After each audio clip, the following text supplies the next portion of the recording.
Okay, we are up to chapter 2, and we're going to be looking at the United States Constitution and its origins.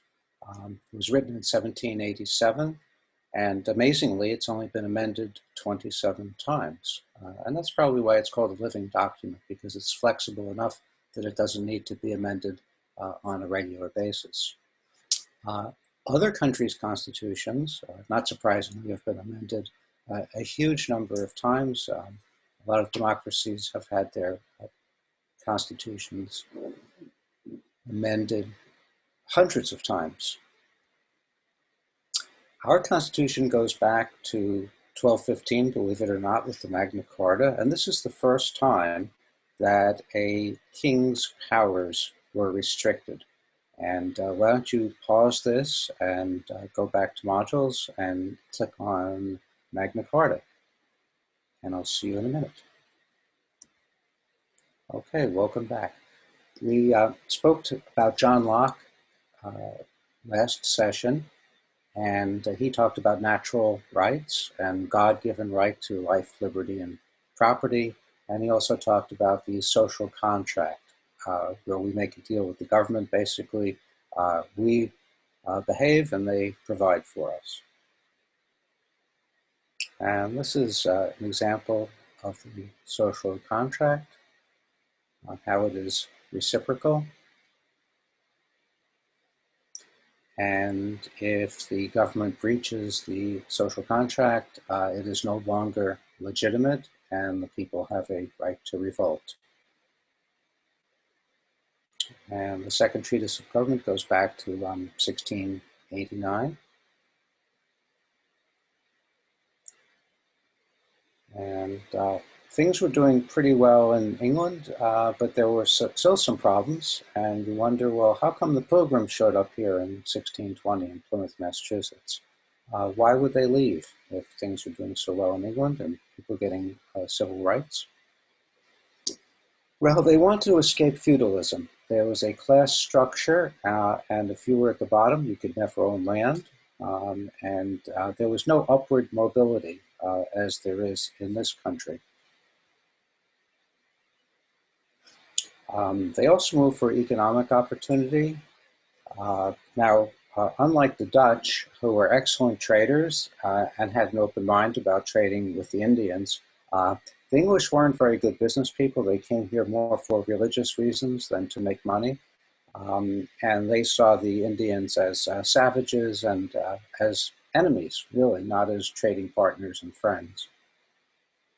For those reasons, the English did not do so well when they first got here. But they were able to acquire land, and that is something that was almost impossible in England. And to this day, a lot of the property in England is concentrated in the hands of a few. And of course, we've all heard the story about coming here for religious freedom. That's because, in some sense, they wanted to conduct their own religious persecution, because religious freedom is never about stopping persecution. It's about who gets to do it. Now, you'll notice there's a few links here. We're not going to stop. And if you do want to explore these links, feel free to go to the complete set of slides, PowerPoint, and click on that, and you'll be able to see my in-class presentation, and those links will be active.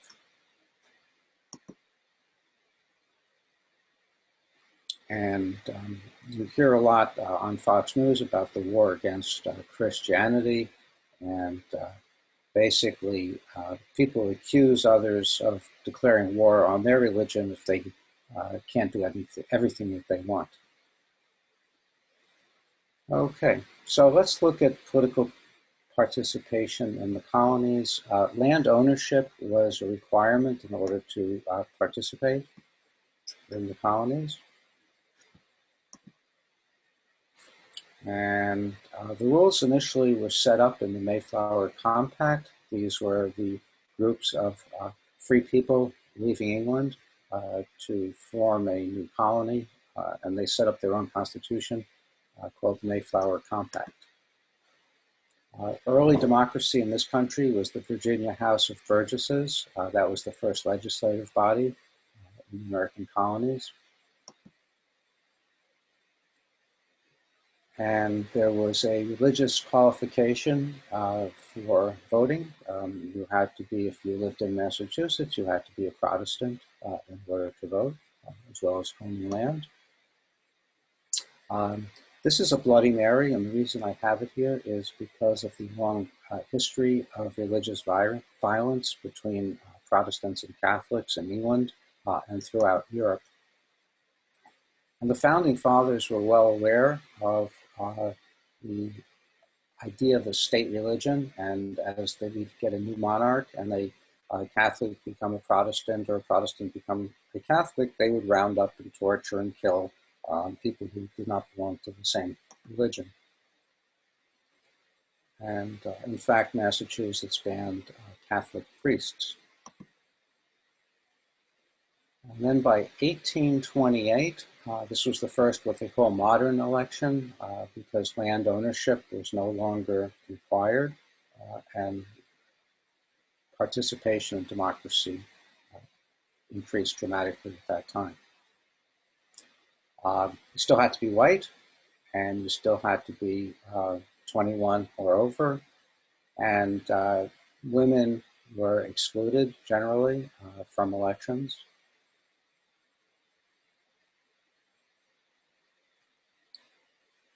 And this is one of the reasons why we had the American Revolution. There was the 7 Years' War, also known as the French and Indian War. And the English were at war with both the French and the Indians, and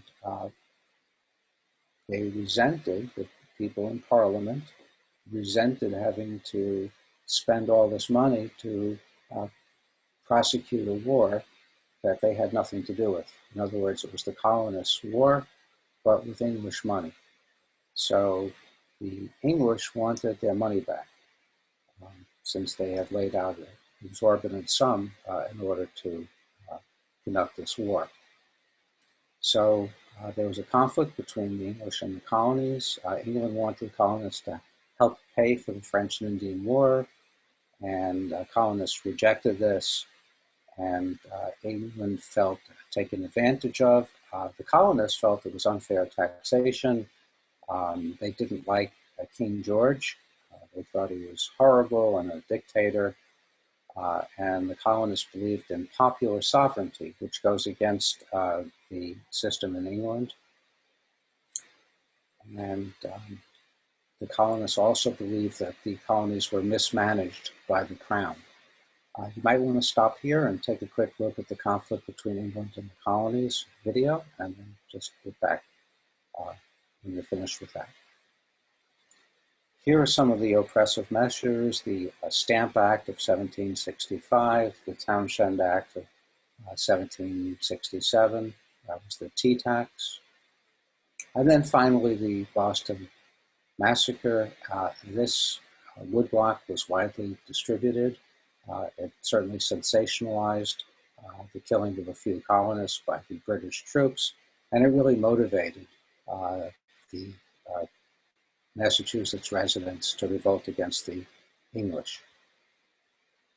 And then more to add insult to injury with the Coercive Acts of 1774, additional taxes.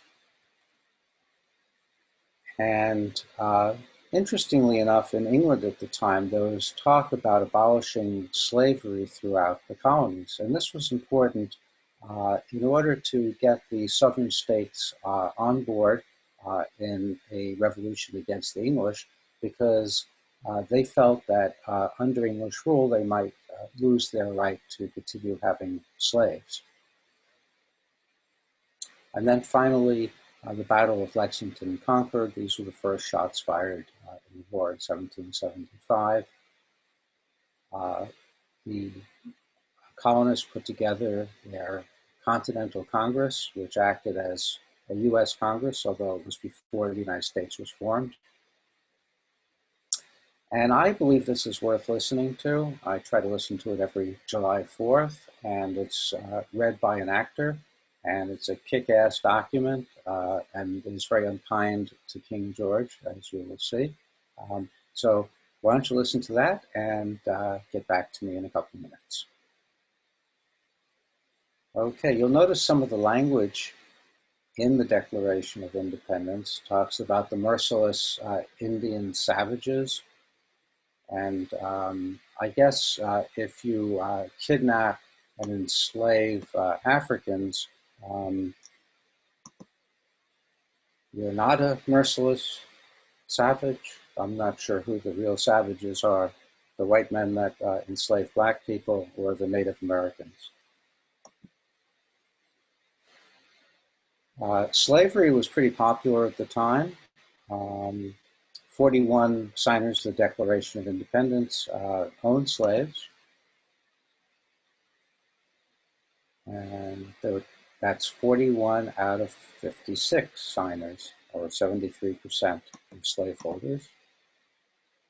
And it's important to think of early America as being 13 separate countries. And this is why the states are all independent from the federal government to this day.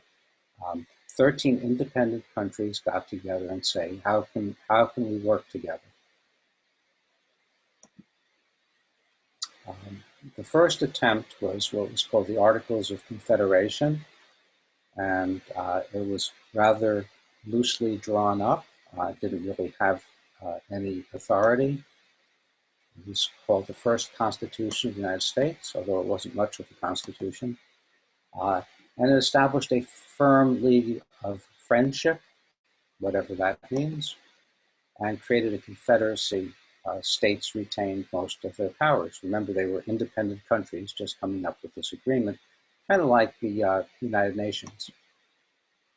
Federal government had few powers and limited ability to carry out those powers.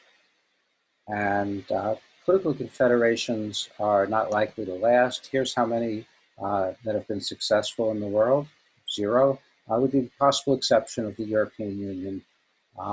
And that's been around for about 30, maybe 35 years. They're having some issues now. Hopefully it will survive. But confederations tend not to work. So let's look at some of the provisions in the Articles of Confederation. There's a national government, and they can make peace, appoint money, appoint officers, that type of thing. And each state, regardless of size, got 1 vote. Now, you can imagine the people in Virginia, the most populous state, didn't like the idea that people in Delaware, for instance, had equal votes to theirs, but that's just the way it worked. Just like with the United Nations, all countries get equal votes, and here all states got equal votes. It was very hard to pass any amendments. You needed about 70% agreement. That's called a supermajority. And amendments had to be unanimous. So legislation would be this 9 out of 13, and constitutional amendments would be unanimous, making it almost impossible to amend. And the delegates were not selected by the people, but by their state legislatures. There was no executive or judicial branch, and Congress had no power to tax without the state's consent. Obviously, if you can't raise money, you can't really do anything, especially with regard to the military. Look at our budget compared to the other countries, and you can't really have a military budget without the power to tax. Also, you can't get credit from other countries. If you have no power to tax, how are you going to pay it back if, say, France issues bonds to the United States? And as you can see, the bonds from certain countries are considered junk bonds, and it's really hard to raise money for these countries.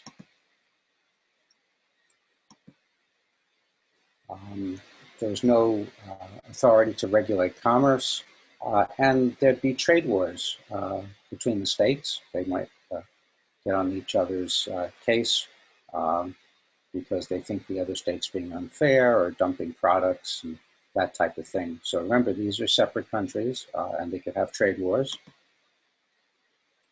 And that finally brings us to Shays' Rebellion. This was in Massachusetts, in Springfield, Massachusetts, and Daniel Shays, who was a Revolutionary War officer, led a rebellion against Massachusetts, which was in response to farms being repossessed by banks, and the state legislature basically allowing that. And we will continue in just a minute in video number 2.